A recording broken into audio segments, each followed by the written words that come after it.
Oh, what a glorious morning. Lovely breeze. I'm here, chilling out, Garden by the Bay. Earlier, I did a vlog regarding two people I've met in the last couple of weeks that have issues. Sorry, my career. They have issues. And as I said in the vlog, I don't understand why. Well, I don't understand the reasoning behind why we moved to the Philippines when you're trying to upset or annoy the Philippine people.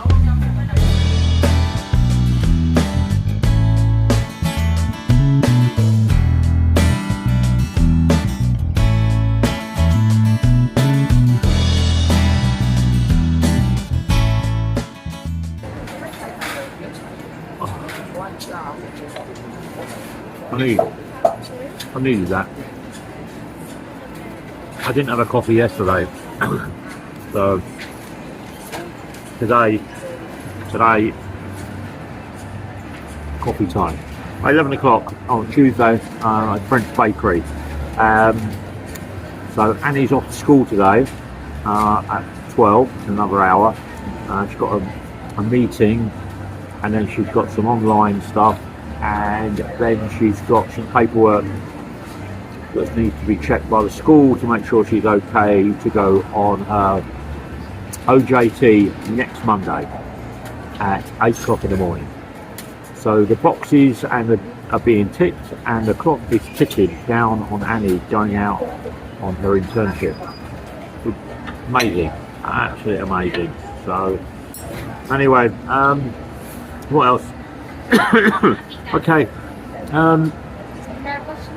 I've had a couple of meetings this week with people in DAVAO, and they weren't what I would call pleasant meetings. I bump into somebody and they start talking to me. The last one was I was in the SM supermarket, and a gentleman turned around and come over to me, white beard, white hair, and started introducing himself, which is great. I like all that. I think that's pretty cool. Quite a sociable guy, me. I just talk to anybody, as long as they don't start downloading their problems onto me. I already have a lot of problems, and I don't need to be listening to other people's problems. Anyway, so this guy was here visiting from Tagum. He lives in Tagum, has a wife in Tagum, has two children in Tagum, lives in a house, and he was saying to me that he keeps being threatened. And I was like, oh, okay. So he expanded.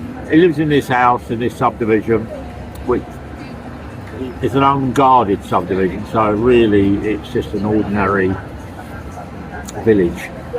And they got people in the village next door to him that keep him up every night. They're revving their scooters, playing their music really loud. And he turned around and he complained, well, like most people would, and then they threatened to chop his head off. I was like, what? You complained about their bike and their music, and then they threatened to chop your head off? Yeah. Oh, okay. Well, that was it? No. A little bit, as you ask the questions and you dig a little bit deeper, he turned around and was trying to sell them religion. That's all I can turn around and say. He's not a Catholic, not a Baptist, not an evangelist, he's not a seven-day Adventist. He's one of those people that come round to your house where you live and knock on your door and turn around and say, hi, my name's Al, and I'm a Jehovah Witness. Yeah, right, okay. So the people in the village he lives in don't like that. And he can't see past is the reason that people are getting upset. They're Catholic, they don't want to be Jehovah. You know, they don't want to be, you know, so it's got to this confrontation, and he asked the dumbest of questions to me. Well, what would you do? I'd sell the house, I'd move out, and I would disappear. I wouldn't be staying somewhere that somebody is threatening me. Local people are threatening to chop my head off because I'm trying to sell them something they don't want to hear. You've already antagonised everybody, you've already upset everybody, and now they're reverting to. I said I'd sell and I'd move. But there were all of these reasons why he couldn't sell and he couldn't move. And I said to him, I said, but when your wife comes home and your 2 children come home and your head's in the kitchen and your body's in the backyard, do all of those excuses matter? No, because you're no longer on this planet. You're gone. So I think the gist of the story is, if you're coming to the Philippines, don't try to change the cultural base, the religious base. Don't try. Just live within your life, live within your world, live within your family beliefs. Because you're just going to upset too many young people. I mean, this guy's 83. Should know better, really, shouldn't he? But that was on Friday last week. I bumped into that guy. It was going to be a 10-minute conversation, turned into an hour and 45 minutes. And he asked if he could come, you know, asked me if he could come back and talk to me. And I said, yeah, I'm in French Bakery on a Tuesday around 1 o'clock, 12 to 1 o'clock. I said, if you're in the area, pop in and we'll have a chat. But I'd sell your house, mate, because it's not going to get any better, is it? It's not. You've already antagonised the local community, whether you like it or not.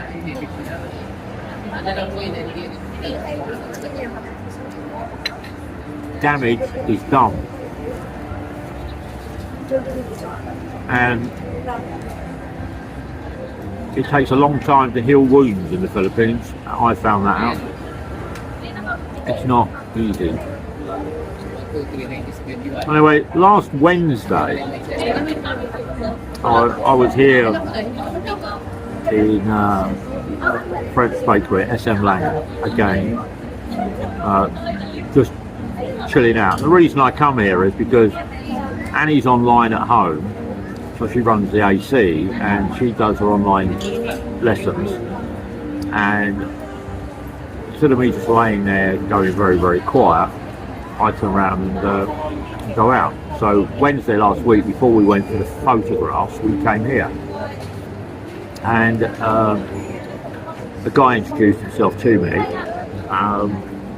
and along the lines of something that happened on January the 5th in America, and he's got a direct line to President Trump, and he can call him at any time. They all come out of the woodwork, don't they? Anyway, so I sat there, and I don't want to be abusive or offensive or anything, so I listened to the conversation with Annie, and and he's talking about Vietnam and politics and a bunch full of stuff. Anyway, the food arrived and we all had to join hands and stand up and pray to the Lord in French Bakery. I'll tell you what, there are some wacky weirdos who are foreigners in this country. I do not know how they get out of their country and get into this country. But anyway, so we prayed to the Lord and we sat down and we ate. He didn't eat because he didn't have any money. All right. He's married. His wife's disabled in a wheelchair. He used to go to Gmail, but they banned him from Gmail. I wonder why. Anyway, transpires he's got a medical condition. I can't remember what the medical condition is, but I was trying to be polite, and I was polite for about an hour and a half, 2 hours, and then I got up, got into a taxi, and he followed me to the taxi, and I got in the taxi, and I said, I'm going somewhere to have pictures taken. So we went downtown, and we went to Caprice and had lunch, and then we were there 2 hours, calming down before we went and got the pictures done. But 11 till 1 o'clock, this guy was pestering us. And I don't know what it is, you know. I don't know if there are a higher proportion of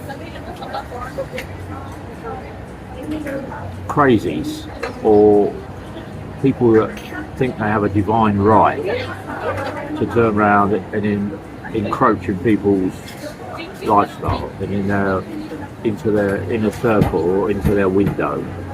But in the last week I've met two people. One person is just foolish, upsetting the locals, and the other guy is getting banned from the mouths because he's very loud. I mean loud, you know, a lot louder than me. Walks around talking to pictures and panels on the walls, and you know, these electronics white advertising boards, goes and talks to them. One of my friends said to me on Thursday last week that they'd seen the guy I was with, and he was talking to the glasses. I said, what? He goes, yeah, you know the new glass shop, the new opticians, he was talking to the music that was going around on the floor. That's what I said. Come on, I don't know, anyway.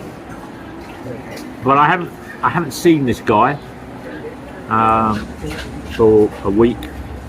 Hopefully he's at home or he's been given some more medication.